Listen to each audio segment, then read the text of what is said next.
In the world of Wuthering Waves, few figures command intrigue like Camellya. She's a force of nature, graceful yet chaotic, playful yet haunted. As a bloom bearer of the Black Shores, her life is a tapestry of fractured memories, instinct-driven survival, and an unshakable connection to someone she can never forget, the Rover. But who is Camellya really? A carefree hedonist? A tortured soul searching for meaning? Or something far more complex? To uncover the truth, we must explore her story, one told not just through her actions, but through the cherished items and fleeting moments that reveal the depth of her character. Camellya's life is a paradox. At first glance, she appears to be a thrill-seeker, driven by hedonistic amusement. But beneath her carefree exterior lies a being shaped by pain, memory, and a bond with the Rover that she cannot explain. A bloom bearer of the Black Shores, her existence is defined by contrasts, strength and fragility, instinct and intention, chaos and connection. Her story is a journey of survival, discovery, and devotion, revealing the layers of a character as unpredictable as she is captivating. Camellya's philosophy is as stark as it is simple. Live for the present, guided by instinct. She dismisses responsibilities and ideals as hollow distractions, constructs that people burden themselves with unnecessarily. To her, life is about following one's instincts, much like the animals and plants she so often compares herself to. But beneath her carefree philosophy lies an undeniable depth. Camellya admires strength and resilience, placing sky-high expectations on those she deems worthy, especially the Rover. When those expectations are unmet, it cuts deeply, exposing her own vulnerability. Her disdain for weakness extends inward, too. Her overclocking symptoms, both a manifestation of her power and a source of torment, become a reminder of her fragility. It's this tension between strength and vulnerability, chaos and control, that defines Camellya's complex character. This duality of personality is mirrored in her appearance, where every detail reflects a piece of her story. Camellya's design is as striking as her personality. Her white hair, streaked with black and adorned with red ribbons, reflects the duality of her nature, light and dark, chaos and order. Her vine-like accessories, with their black-red gradient, symbolize her connection to her forte and the Black Shores. Her dark gray eyes, marked with diamond-shaped red pupils, seem to pierce through the chaos, offering a glimpse of the intensity within. Her outfit, with its white, red, black, and gold accents, is adorned with black flowers, a nod to her identity as a bloom bearer. When she activates her forte, her transformation is otherworldly. Her hair blazes red, her pupils bloom like white flowers, and her tacet mark glows with floral tattoos, embodying both her power and the pain of her overclocking symptoms. Her appearance tells the story of a woman caught between her identity and her struggles. But to truly understand Camellya, we must explore the moments that have shaped her, a story told through fragments of memory and instinct. Camellya's story unfolds like a mosaic, each piece revealing a fragment of her identity and struggles. From the treetops of the Black Shores to the forgotten village of Petalfall, and finally to the snow-covered plains and beyond, her journey is one of survival, rediscovery, and connection. It begins in the Black Shores, where Camellya finds solace high in the treetops, far from the expectations of her fellow bloom bearers. Here, she is free to indulge in her hedonistic nature, seeking amusement and living by instinct. But her bond with Rover changes everything. I felt this way before. Interesting. For the first time, she feels a connection beyond herself, a desire to protect, to care. She crafts a bracelet for Rover, a tool to monitor her safety. Though she brushes it off as a playful gesture, the act signifies a profound shift in her perspective. It is her first step toward forming a bond she cannot yet fully understand. Camellya's present, however, is deeply tied to her past, a past she cannot fully remember. Before she was Camellya, she was Lady Flora, a wanderer who awakened in the desolate Petalfall village. With no memory of her identity, Lady Flora relied on her instincts and her forte to survive.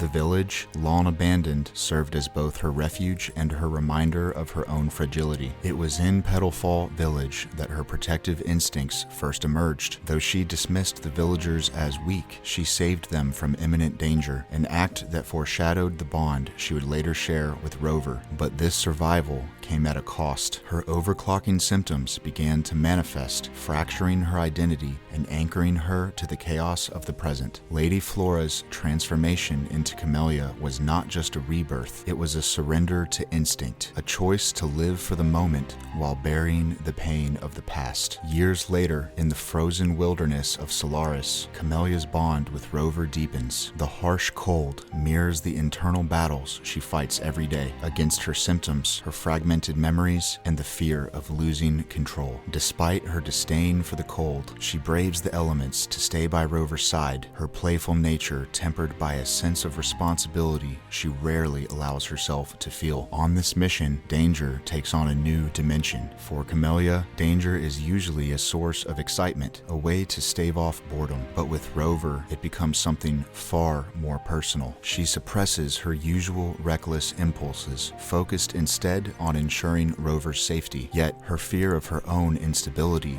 looms large. Bracelet on her wrist, monitoring her rebel levels, serves as both a safeguard and a reminder of her fragility. In this moment, we see Camellya at her most vulnerable, a woman grappling with her chaos, trying to protect the one connection she holds dear. As her overclocking symptoms worsen, Camellya finds herself trapped in a cycle of forgetting and rediscovery. Dreams and reality blur, leaving her unsure of who she is or what is real. Each time she awakens, fragments of her past resurface, only to vanish again. Yet, one constant remains: Rover. Her name is an anchor in the storm, a tether that pulls her forward even as her memories crumble. In her darkest moments, she clings to this bond, relying on instinct to guide her when her mind fails her. This chapter of her life is a testament to her resilience, a woman fighting to find meaning in a life defined by chaos. At the very heart of Camellya's journey lies a singular gesture, the creation of an everlasting flower. Born from her very being, this bloom is a gift for Rover, a declaration of feelings she cannot fully express in words. "It only blooms for you, forever and always," she says, offering the flower as both a promise and a piece of herself. This moment encapsulates everything that defines Camellya: her chaos, her devotion, and her unspoken bond with Rover. It is a rare act of vulnerability, a way for her to communicate the depth of her connection through something tangible and eternal.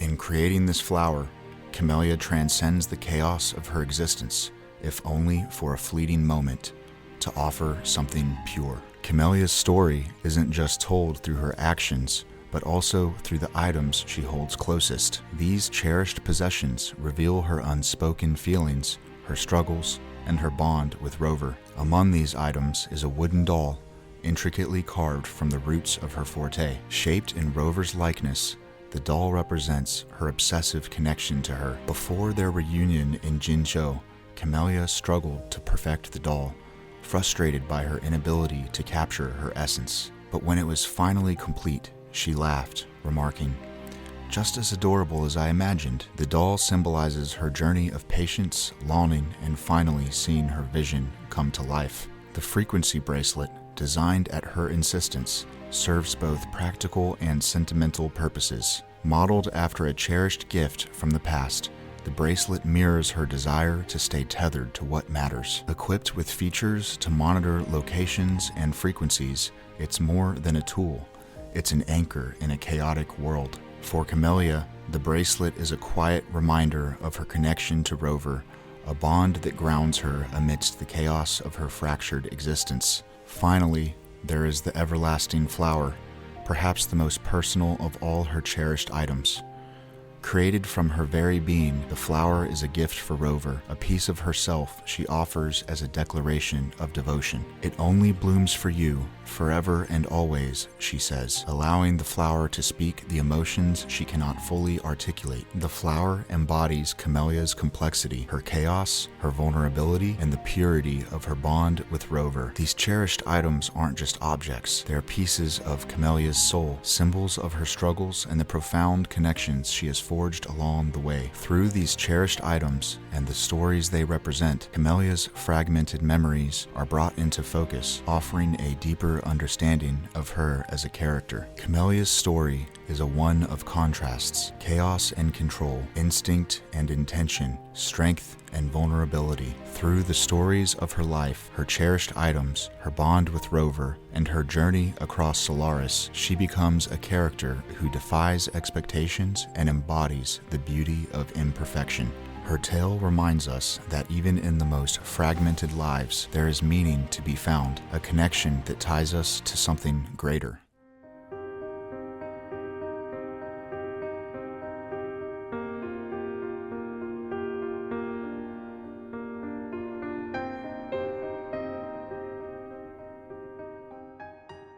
Hey guys, thanks for tuning in to my first ever video about Wuthering Waves Lore. If you're new here, my name is Solace, welcome to my channel. I wanted to try something new here that I hadn't done before, so if you enjoyed this video, please hit the like button to make sure to let me know that you want more videos like this in the future. And if you would also hit the subscribe button while doing that, I would greatly appreciate it. Also, let me know in the comments which character in Wuthering Waves would you like to see me cover next. I'll catch you guys in the next one. Later.